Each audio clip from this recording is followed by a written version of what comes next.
Now, we are on a journey together, and I've been taking it slow. And I'm really actually kind of glad I'm taking it slow.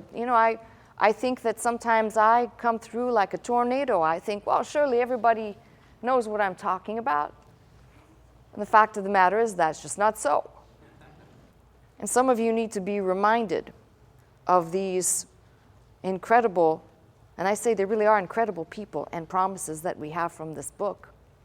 So we've been going through and looking at the tribes of Israel. These are the sons of Jacob, whose name was changed to Israel.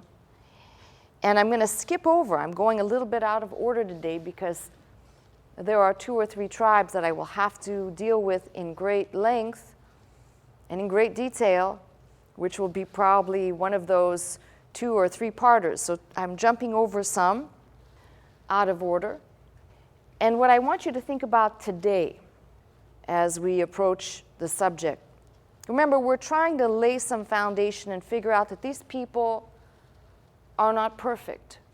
Our tendency is to read the Bible and make the Bible so far removed from our lives, from our daily lives, that it's very, very hard when you don't put flesh and blood on these people to get any gain because you're simply reading. Or if you're reading like I know some do, and they still haven't dug in that these are events recorded for us that are not mythological, they're not fantasy, they're not ancient poems that were left behind by some baffless scribe.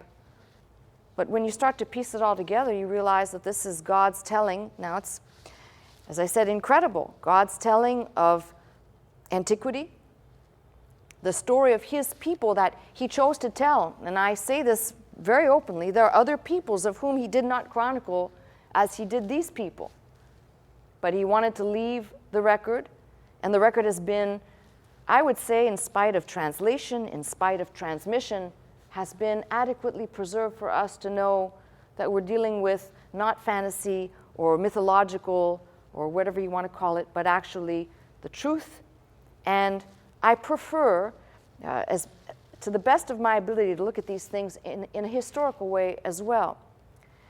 So one of the tribes, one of the sons of Jacob who became Israel, and I'm going to refer now to the children of Israel, so we're clear we're talking about the man Jacob who became Israel and his sons. And as we have journeyed through, we've looked at Reuben, who should have been, as the firstborn, he should have been the one that received the blessing of primogeniture, the birthright of the firstborn. And we know that the record says he defiled his father's bed, and therefore he forfeited that. Dirty scoundrel, some say, look what he did. But the point is, God has never tried to whitewash any of the deeds of these people and yet preserved them for us and the record to show us we are no different. Don't let anybody come in your presence and tell you, you ought to be like this and you ought to do that, because you can never be that as long as you are in these mortal bodies. That is, Paul called it the trench warfare between the spirit and the flesh, constant warfare until this crock of clay is laid down. But after Reuben, the next Simeon and Levi, which are grouped together, which could have received the birthright next in line, but it's passed over because they take revenge on the violation of their sister Dinah. And that record that we studied, it's not so much that they wanted to take revenge, it's what they did in killing all the people, taking the women, the children, and all the goods from the place where they slew all the men, and not consulting their father. So they are passed over. And we were kind of going through the line and looking at each one of these, and not necessarily going as far as we can go, but we know that the tribe of Reuben, for example, will not produce too much notoriety. But the tribe of Reuben will have, for example, later on, in the later history of the book, in the book of Judges, it will have a judge. And we know that Simeon, for example, won't be a person of notoriety, but he too, from that tribe, later on, the book of Judges, there'll be a judge. There's breadcrumbs laid down of each of these people as you travel through time. Levi, we know, as I said, brings us from the tribe of Levi a man named Moses, his brother Aaron, and his sister Miriam. Moses leads the people out of the land of Egypt. And that tribe and the descendants of the sons of Aaron become essentially, we'll call them the real center and core tenders of the tabernacle, with express detail on what they must do, given expressly to them, and they will not have any benefit of inheriting land such as the other tribes, but they will have duties and they will have cities that they may abide in, 48 of them, plus the cities of refuge. And if we keep traveling through, we find that, I think last week we looked at Judah. And Judah has an interesting situation happen. When the blessings are given out in the latter chapters of Genesis to all the children, the birthright package, which was one package, is now split. It's bifurcated. So to Judah and Judah's descendants will come the right to rule and lawmaking, and to the sons of Joseph, those half-Egyptian children, Ephraim and Manasseh, will go other blessings. The birthright package is now split. We looked at Judah and his interesting story, and there's no other way to put it, somewhat of a whorish tale, pun intended. But it gives you an idea as we begin to trace the right to rule, that line that produces the two children, Pharez and Zerah, which then will bifurcate, and there's a record of that, and eventually will join again as one, and then we trace a lineage of someone who's sitting on the throne, because the promise to David was that there will never be a time when his seed or a descendant of his is not sitting on the throne. And as I said last week, and I'll repeat it again, it's made many people fall away from the faith because they failed to look in the right place to find out who the descendants and to trace the lineage properly. Brings you to a harsh and brutal reality that there is indeed a descendant of that line, even today, sitting on a throne somewhere, alive and well, at least in the last hour or so since I left my office. And it's not me. Just in case you get confused with my connection of saying since I left my office. But there is somewhere on this planet a descendant of that line sitting on the throne. That brings us to the subject of the lost tribes and people who are willing to take the time and the effort to examine the information, begin to realize that the title, Lost Tribes, is kind of not really true. The lost tribes are not lost at all. The prevailing theory held by most people who do not wish to examine both the evidence biblically and the extra-biblical and historical archaeological evidence is that these people are gone. They have disappeared. Finally, a finely woven history, if one chooses to look, gives clear understanding, gives us a better understanding of the rest of the Bible. Because I've said to you, if you cannot distinguish between the house of Israel and the house of Judah, and you try to make them one lump sum, you're going to have trouble interpreting what the prophets were talking about and to whom these prophets were talking. Some prophets spoke to the north, and some spoke to the south, as the kingdoms divided after the death of Solomon.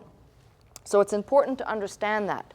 The other thing is, if we go outside of this book, there are many abundant proofs, and I never do this way. I don't say go to the outside sources first to get your information and then come back to the Bible. The Bible's enough for me. But I do recognize there are people who will say, well, you know, how can you verify this? And you begin to trace the names of, for example, the Assyrian names that we have anglicized for our reading, Tiglath-Pileser, Shalmaneser, and others, that or the name Pul, which is equated with. And we can take the names that their titular names or their what we'd call anglicized names, but we can trace back into the records and find that these people who were brutal, barbaric, and cruel made sure to document their conquests and to document the power over the people that they either subjugated, captured, or moved around. So there's abundant record outside of this book to show us that when the time comes, and I'm headed there, we're not there yet today, but I'm headed there, we'll talk about some of those discoveries briefly, specifically the cuneiform cache that was uncovered in the late 1800s, and certainly the later findings by about the 1930s by a professor at the University of Michigan and many of the major libraries and museums as pieces started to be pulled together both by Laird and other archaeologists. A clarity and a pattern became abundantly clear that if an individual was willing to investigate those pieces of information and understand the following, that some of the people referred to, biblically speaking, their names indeed will appear in those sources.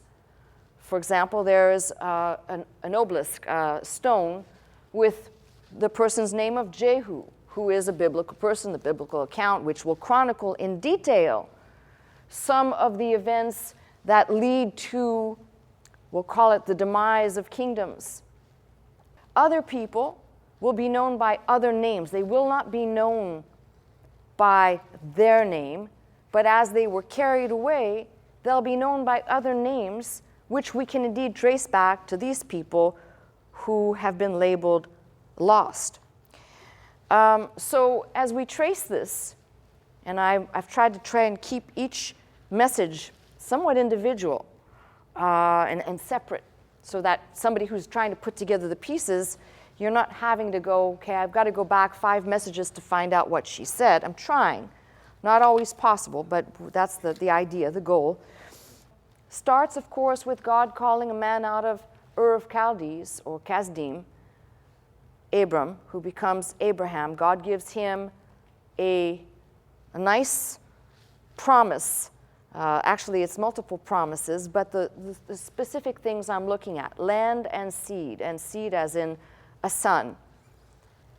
And that seed, that was the promised seed, as although Abram, high father, became Abraham, father of many, indeed, it is his son Isaac, son of promise, who then, of course, produces Jacob, and Jacob, his sons, and these sons are the sons of Jacob / who becomes Israel, are who we're talking about when we discuss the lost tribes or the children of Israel. That's all background. Now, in Genesis 30 we go. That's where I take you first. Well, that was the introduction to bring folks along. Yeah, it's very difficult. I understand when you come in, sometimes I'm right in the middle of something, especially if you're coming in for the first time. You, huh? What on earth is she talking about? Okay, so we've been through some of the children already, clear to Judah, and we know that Jacob has 2 wives and 2 concubines. So essentially, 4 women and 1 man will produce the tribes. Busy people here. So I'm skipping over today Dan and Naphtali. I'm skipping over Gad and Asher. And I want to talk today about Issachar. And so you've got to start at Genesis 30 and verse 14 to get the picture of Issachar. Reuben is the firstborn. Reuben went in the days of wheat harvest and found mandrakes in the field, brought them unto his mother Leah. Then Rachel said to Leah, Give me, I pray thee, of thy son's mandrakes. She said unto her, Is it a small matter that thou hast taken my husband? And wouldest thou take away my son's mandrakes also? And Rachel said, Therefore he shall lie with thee tonight for thy son's mandrakes. So there's a little bit of selling of buying and selling of Jacob. You can't always get what you want, but you get what you need. And Jacob came out of the field in the evening, and Leah went out to meet him and said, "Thou must come in unto me." No women's lib here. "For surely I have hired thee with my son's mandrakes." I remember Leah's the ugly one. Need a little motivation there. "And he lay with her that night. God hearkened unto Leah, and she conceived and bare Jacob a fifth son. And Leah said, God hath given me my hire, because I have given my maiden to my husband. She called his name Issachar." And Issachar, if you have a Bible like mine, the margin may read a hire, but Issachar also means wages. So it's kind of interesting that in exchange for the mandrakes, the wages, they produced wages. Issachar. Now, before I get into talking about Issachar, let me just say, Issachar does not have there's not too much said about Issachar, as opposed to the others, for example, Judah or Simeon and Levi, or even Reuben, have much more.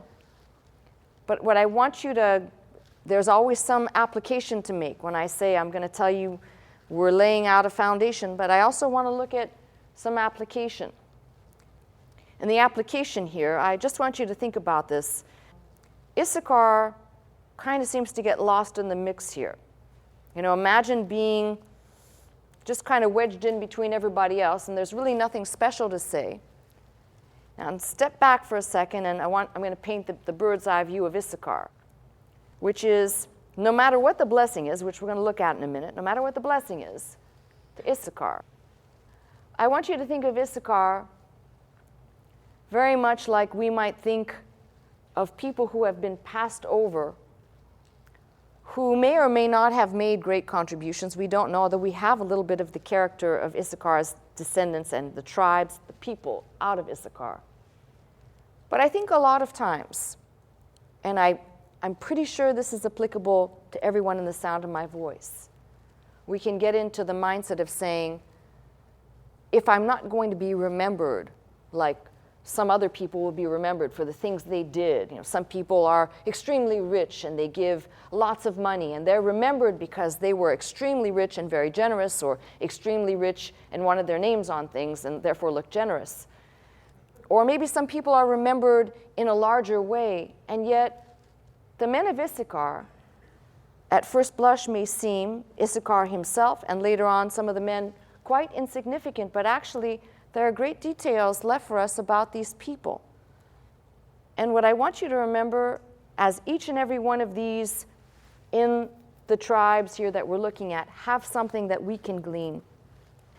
Just because your name is not in neon lights, or your face is not on a billboard, or people are not talking about you, maybe you're not the Instagram, Snapchat favorite of your circle of people. But in God's eyes, I don't think he overlooks any of the details. The people that have, and I have in my lifetime, said, what's the point? I'm doing, forgive me, sounds a little bit like Nehemiah's lament, and sometimes sounds a little bit like, wow, wake up. Like God needs to slap me on the back of the head or something. God, am I wasting my time? Is this, what's the point? Such a laborious task. And I'm not even sure.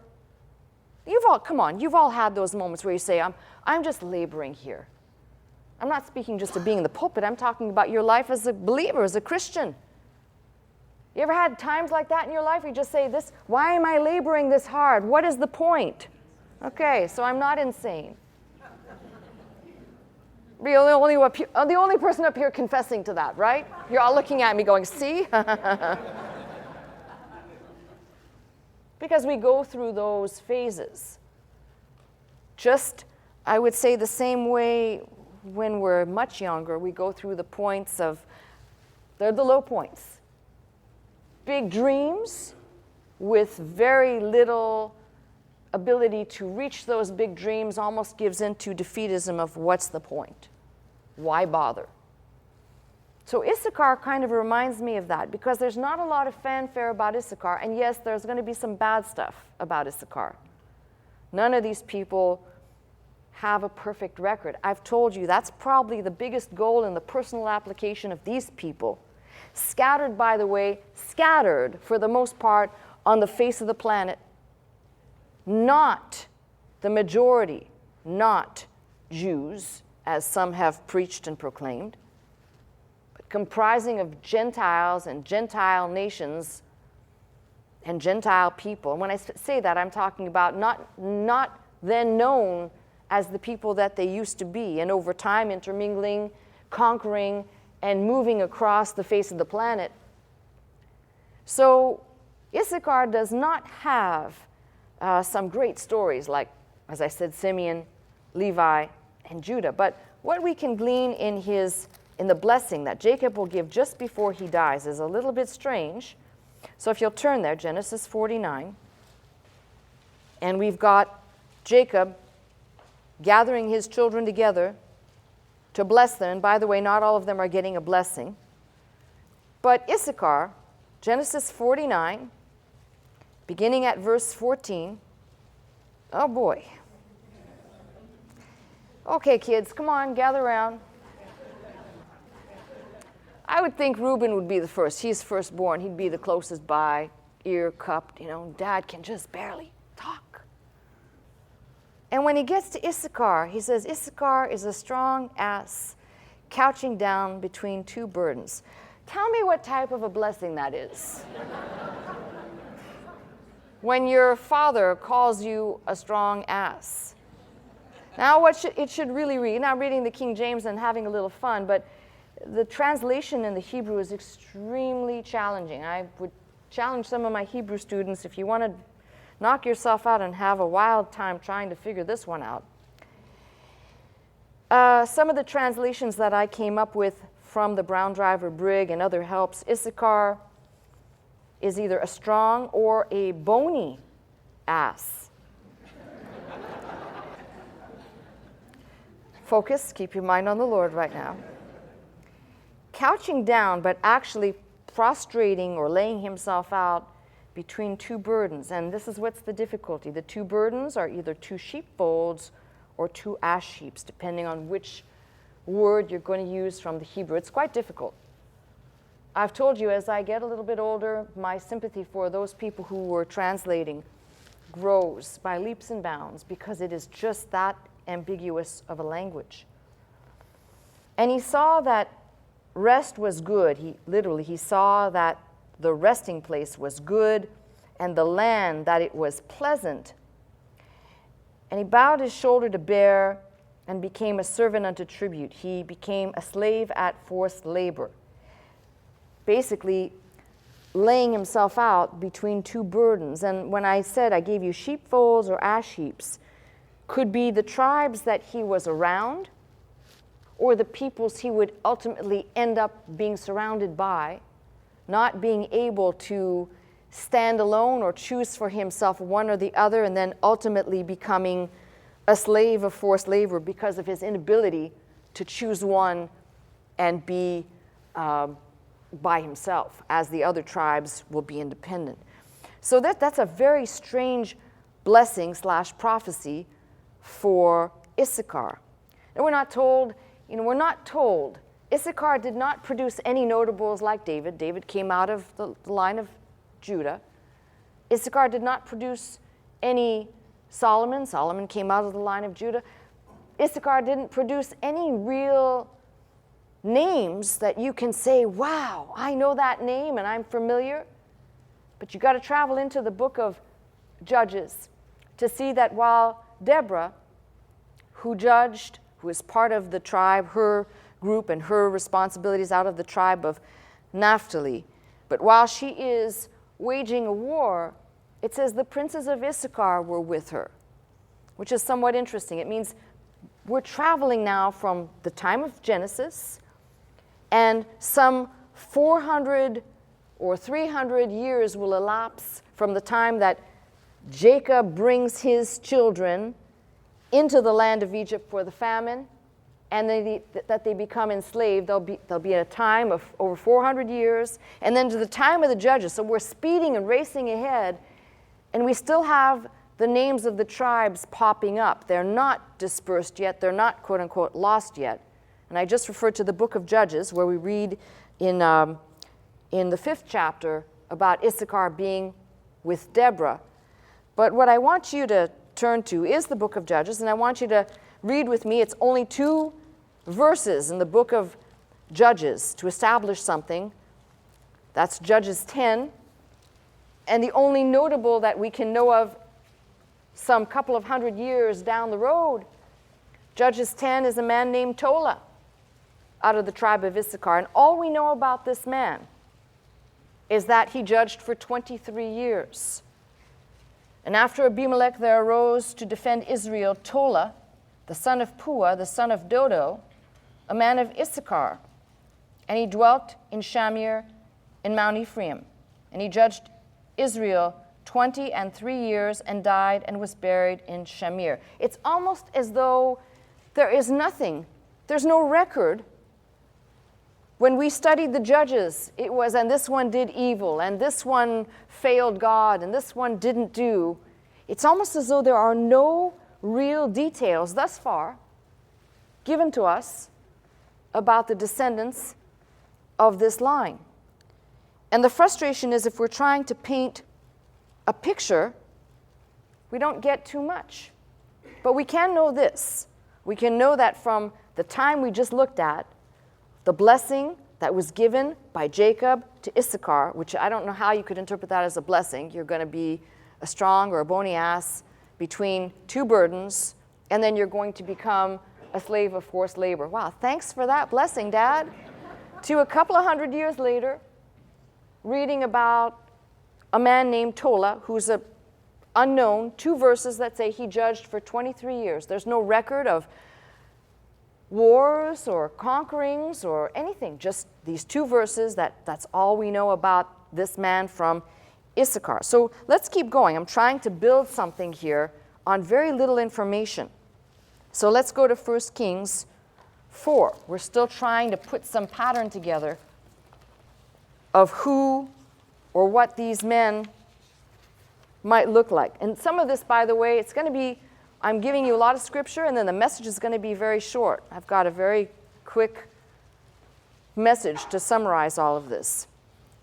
By Solomon's time, and there's a message in a message right here. By Solomon's time, Solomon is preparing, by the way, to build the temple. It's kind of interesting, because we know that Solomon is known for his wisdom. We'll leave that one alone, but he also had great wealth.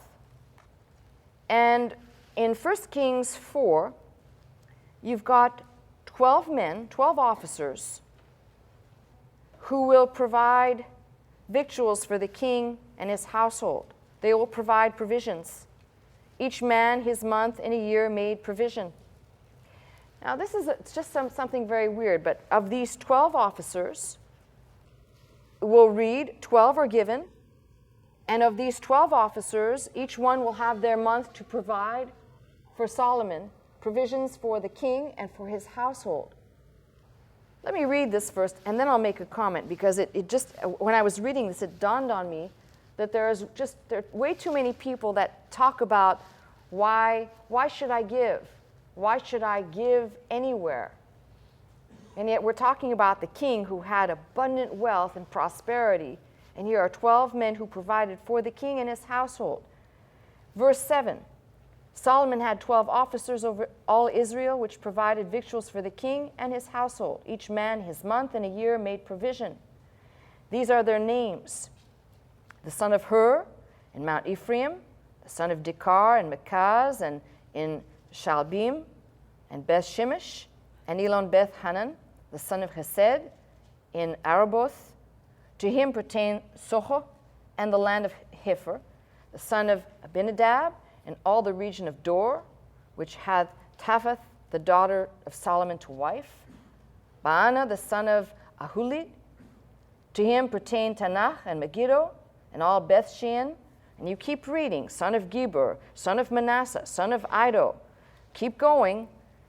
Bana, the son of Hushai, was in Asher and in Aloth. Jehoshaphat, the son of Paruah, in Issachar. So we haven't lost sight of the fact that there are still descendants of the tribe of Issachar. Here is Jehoshaphat, the son of Paruah, in Issachar. And these are the 12, each one essentially responsible for 1 month to bring provisions, which means these people had to be men of means. So what have we established so far? That Issachar didn't really get too good of a blessing. That out of that line produced a judge that judged 23 years with very little that we can go on. And here, still to the time of Solomon, and Solomon has not yet built the temple, but we know he's got great wisdom and wealth. And we've got 12 men, and one of these men is out of Issachar, who will provide for the king and all of his household for 1 month. And that means minimally the king and 1,000 women, aside from the men and others that served. That's a whole lot of mouths to feed, which means these were men of substance. They had the wherewith to provide to the king and his household. And that's one of the pictures I want to paint, men of means. So we have some insight. The tribe didn't just disappear into oblivion with rags on their back. We've got a man, obviously, out of the tribe who's a man of substance. If you just go a few pages further in your Bible to 1 Chronicles 7. Now the sons of Issachar were Tola, Puah, Jashub, and Shiram, 4. And the sons of Tola, Uzi, Rephaiah, Jeriel, Jampmai, Gibson, Shemuel, heads of their father's house, to wit of Tola. They were valiant men of might. So what I want you to see, we don't have too much information, so what we're building is a skeleton here. We've got a judge, we've got men who were men of means, and here we have valiant men of might to help us understand a little bit about this tribe. So they were valiant men of might. If you're interested, the Hebrew is Gibori Chayil. In their generations, whose number was in the days of David 2 and 20,600. So 22,600. And the sons of Uzi, and all of the chief men, and with them their generation after the house of their fathers, were bands of soldiers for war. So we have valiant men of might and soldiers for war, 36,000. For they had many wives and sons. And their brethren among them, of all the families of Issachar, were valiant men of might. It's repeated again, reckoned in all by their genealogies, 87,000. So we have 87,000. That gives you a snapshot. Again, not too much detail, except I'm going to repeat. Back in Judges, we get a picture of those men that were with Deborah, Tola who judged, these who are considered valiant men of might, soldiers for war. And if you'll go a few pages ahead now to 1 Chronicles 12, and verse 32, it says, "And the children of Issachar, which were men that had understanding of the times." And we studied that word when we went through the whole book of Nehemiah, that Hebrew word bean, just like it sounds like bean, for discerning, understanding of the times, to know what Israel ought to do. The heads of them were 200, and all their brethren were at their commandment. That's kind of interesting because these were men who had discerning just beyond it. It's much beyond simple knowledge. They had discerning of the times to know what Israel ought to do. So we have a pretty good picture of what is going on here. Now, I go back now. I flip-flopped a little bit. So you've got a picture of these men. It's scant, but we can know at least through David's time what type of men these were. Men of understanding, men of discernment, men who people could probably consult, and if they were to be asked, what should we do? They had the answers. Men of provision in Solomon's time, men of might. So we do have some picture were able to paint of these people. It's not just some ambiguous shade. These are not, as I said, people who went away in their tattered rags to trot off in the desert and disappear. And at the death of Solomon, when the kingdom split, you have to the north, Jeroboam will reign, and to the south, Rehoboam. So 2 kings will reign between the split, if you will.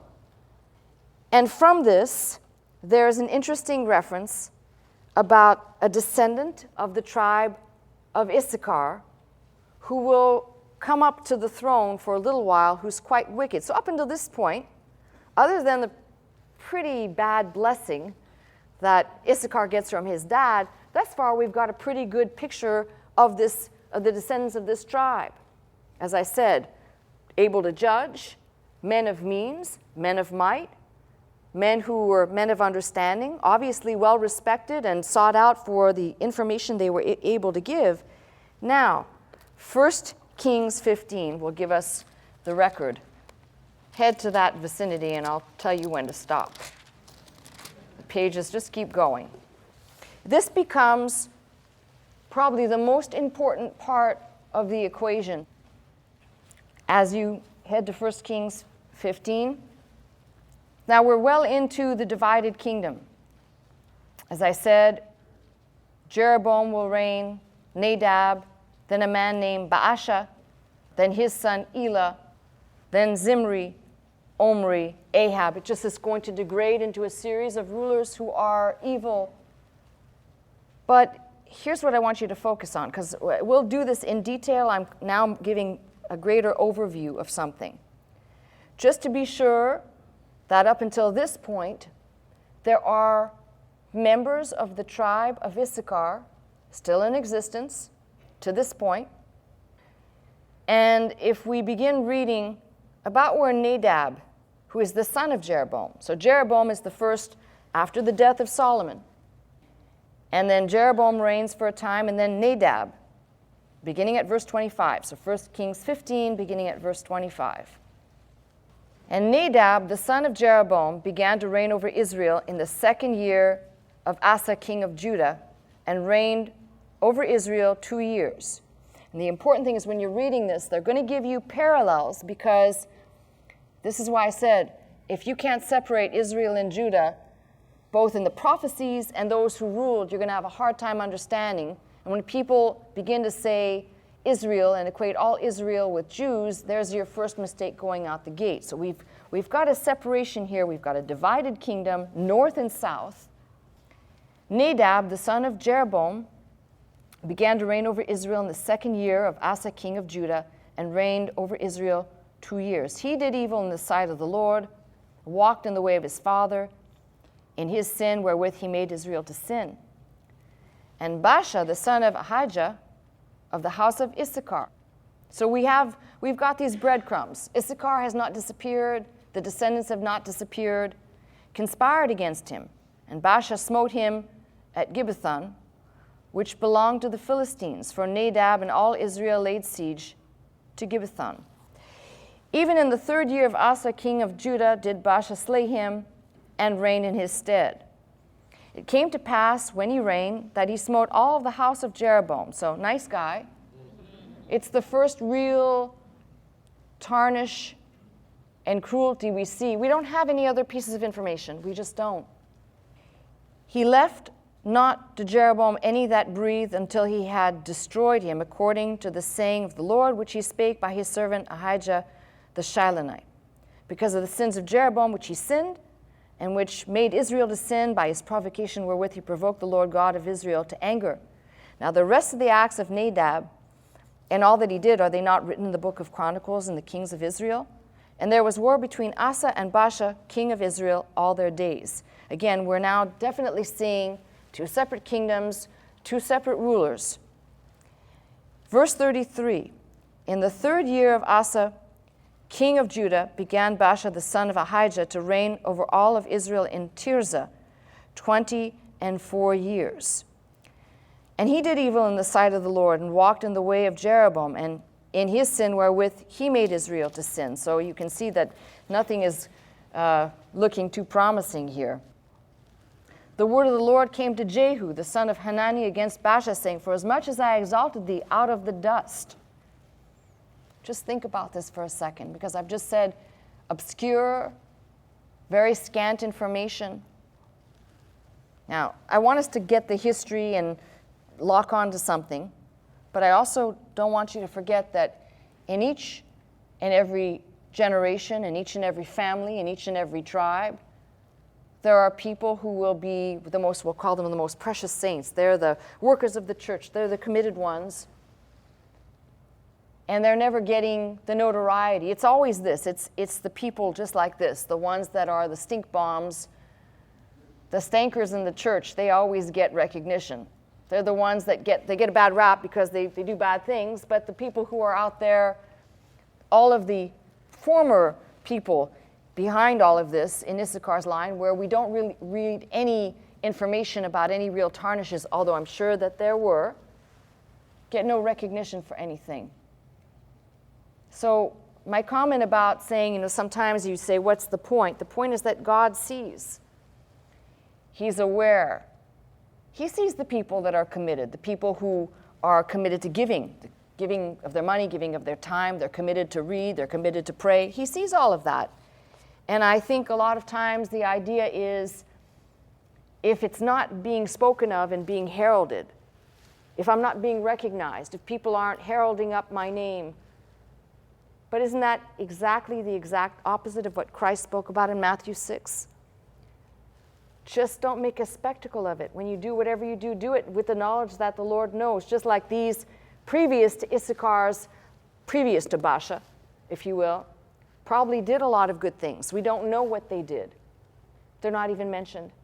It's just the bad, rotten eggs that are going to come up and be spoken of. So that's to say, this verse 2 speaks volumes. For as much as I exalted thee out of the dust, and made thee a prince over my people Israel, and thou hast walked in the way of Jeroboam, and hast made my people Israel to sin, to provoke me to anger with their sins, behold, I will take away the posterity of Baasha, and the posterity of his house, and I will make thy house like the house of Jeroboam the son of Nebat, which we just read was wiped out.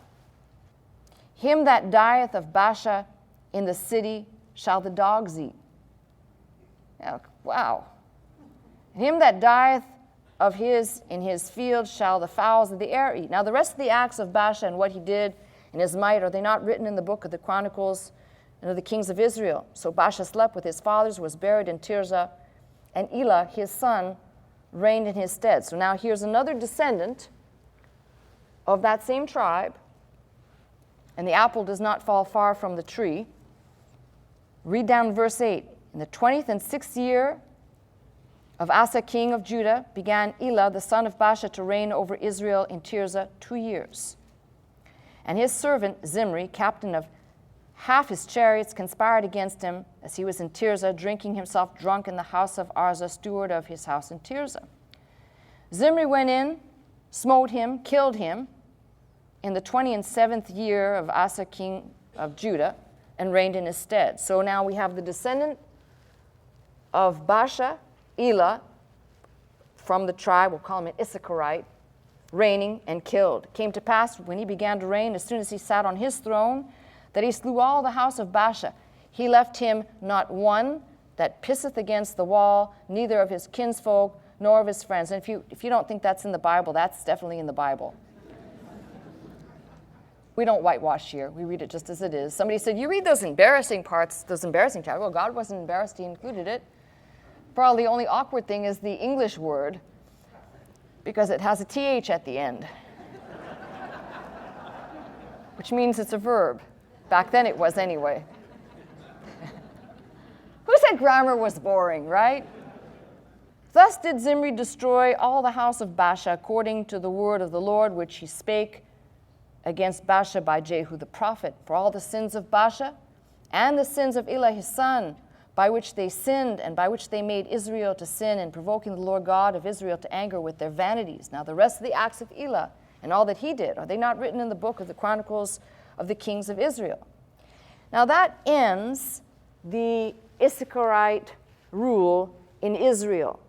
What is interesting is it says that he slew all of the house of Baasha, but it doesn't say all of the tribe of Issachar. So we know that there was a whole household destroyed, but don't confuse that with a tribe, because as you keep reading, Zimri will rule for a time, and essentially the gist of it is he will commit suicide. Omri will be raised up and reign in his stead. At the same time that Omri is reigning, a man named Tibni will be reigning for a time, and then ultimately Tibni is out of the picture. Omni will reign and moves the city and all the activity to Samaria. And that's super important for one reason. When everything by Omri is moved to Samaria, the capital, everything that is the epicenter of the religious life, of culture, is moved to Samaria. That is the intersection of where the Bible, we can stop for a minute here, and secular history will pick up firmly and neatly. The Assyrians, not just one, I've said you must separate the Babylonian and Assyrian captivities separately. Not just one, but successive rulers in the Assyrian realm will try to come against Samaria and take over. And it is in these successive rulers that we find through about the time of Omri, and we'll trace these in detail. I'm just giving you the introduction to this. We will trace the peoples who were carried away at that time. There are at least 2 or 3 different scriptures that talk about this event, both at the hands of Tiglath-Pileser and of Pul, P-U-L, Pul, carrying away, and it says the territories and tribes, biblically recording the people's tribes who are carried away or moved away, and you must go to the record, the secular record of Tiglath-Pileser and his records to read of others that were carried away in that band at that time. And you will find that Issachar is just one of the tribes named, that's not named in the Bible, but named in the records by Tiglath-Pileser, the records recorded for him by his history. A people bearing that name are carried away at that time. And this becomes extremely important. I've just woven together in a very choppy way to show you that we've got a little scant history here, recorded here, but then this other history over here records these people being moved away. And they are not moved away, and unlike much later, the Babylonian captivity, where the people are moved away and they are positioned in a place, and if they move at all, but they barely move, these people are being moved around, and cities are being established that are bearing names that bear strange and striking similarities to the names of the tribes that have been carried away. Now, if you follow this history that essentially looks like a terminus in the Bible, but it's not. Not all the people, this is what we got to kind of grab our mind with. Not all the people disappeared.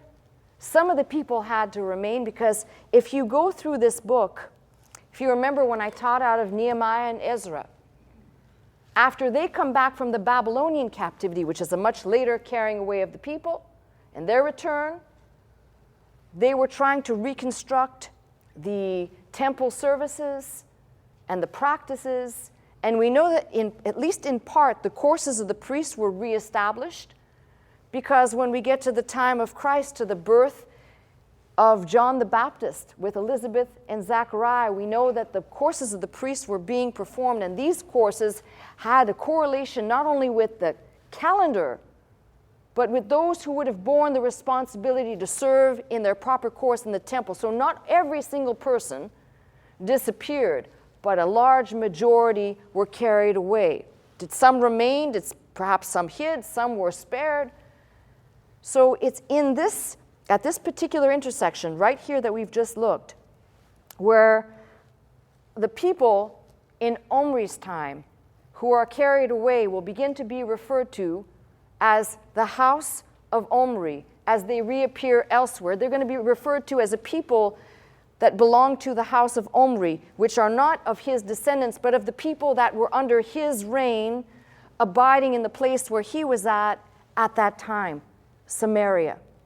Now, for the rest of the matter, I've just woven a couple of hundred years of history, and it's kind of complicated to try and just simplify it and say, now you have this, because I want to be able to show you in great detail, once we've laid out enough information about these different tribes, that when people come up at a later time and say, oh, they've just discovered this tribe over here, this lost tribe that's been lost.